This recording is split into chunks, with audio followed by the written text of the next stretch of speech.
conference play finally among us. I am so excited to have two fellow broadcasters joining me on a panel today as we preview the season and a whole lot more.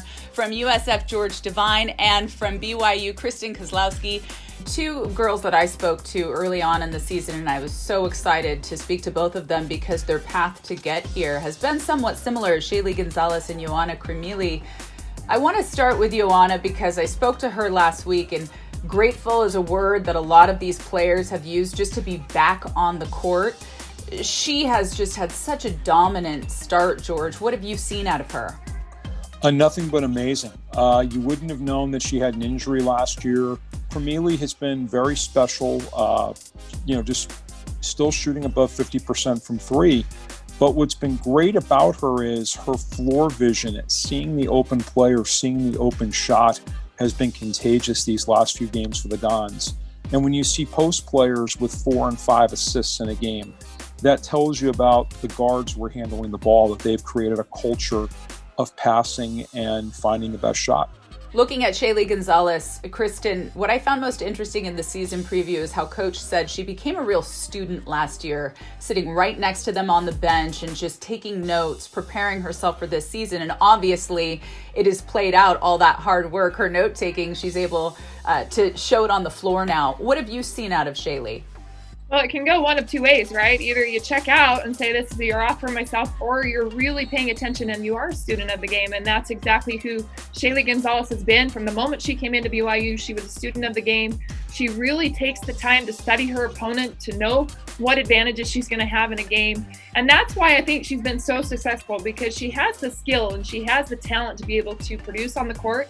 But it takes it to another level when you mix in the IQ of a player that foresees what their opponent's going to do, and knowing personnel on the other side, how they're going to try and take away her strengths. And then just the leadership, I think, just having her head on a swivel. I mean, we saw when they were playing a game not too long ago where she scored 4 points in less than 5 seconds, because she just is that type of player, very smart at stealing the inbound and identifying where she can have that advantage over her opponent. Looking at the rest of the conference, do you guys put any weight on this non-conference play, especially during a pandemic? When you look at the rankings and how Gonzaga started with their non-conference play, like how much weight do you actually put in that? You know, it's funny because I think some teams take a different amount of time to, let's say marinate in the non-conference. There are probably some teams that still need to play a few more games before they're really showroom ready for conference.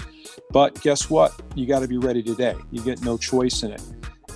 There isn't a big body of work for people coming in, but so it's going to favor the teams that are clicking right now. And, this is not a good year to be a late bloomer. Well, I think especially this year, you really can't, because of so little games that have been played and the scrambling of games, like throwing in a game within 2 to 3 days.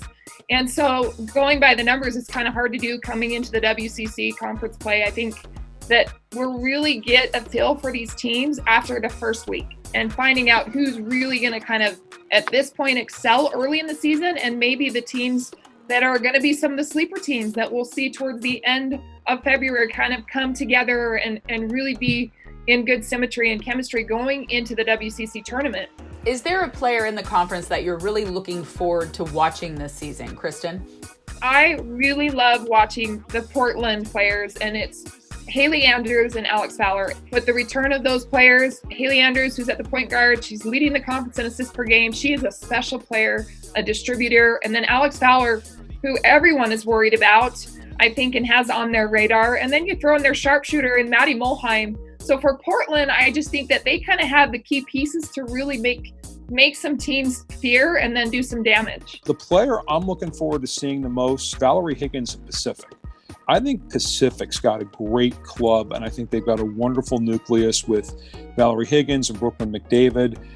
Bradley Davis does a lot with his talent.